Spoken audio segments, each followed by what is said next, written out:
taxes on their way out for personal reasons.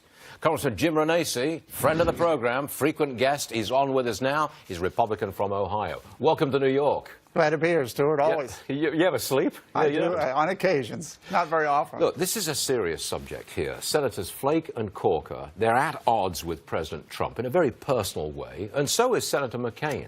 Is it possible that the Senate will drop the ball on tax reform because of personal disputes? Well, I hope not. Look, there's 7 members now that they're talking about that are uncomfortable with the tax plan. It's not even finalized or written yet. There are 7 now? Well, there's 7 listed that are raised objections? Well, concerns. There's concerns. And when you can only lose 2, it becomes a real problem. But it's bigger than these individuals. That's what I'm hoping. This is about the economy. This is about people. This is about Americans back home trying to make a living and, you know, just barely getting by. And yet we've got senators who are saying, well, I don't like this. And for personal reasons, I'm hoping not. Okay, but the senators who are saying, I don't like this, like Ron Johnson saying he wants a better cut for small business, that's horse trading at the very last second, isn't it? Go public with the criticism, see what you can get out of the Senate. I mean, that's to be expected, isn't it? Well, sometimes you go public just to get, you know, the idea that I have an idea. Look, I have ideas too, but in the end, we got to be able to come together. That's the issue I have. We need to be able to work together. Jim Renacci, you are mad as hell at the Senate because you think that they might drop the ball and really mess up the Republican Party. I hope they don't drop the ball. We have a chance to be able to do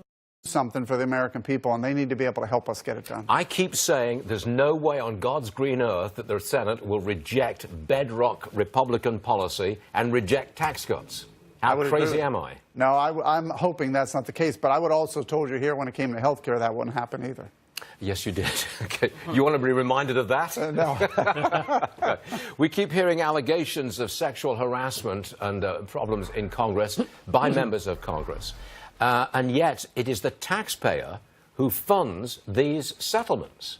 That doesn't seem right, and our viewers are outraged. What are you going to do about it? Well, they should be outraged. And again, I'm a business guy for almost 3 decades, and we have human resource departments. We don't have that in Washington. I think this all needs to be opened up. I wasn't even aware we were doing this. This is the kind of thing that I've learned over 6 or 7 years.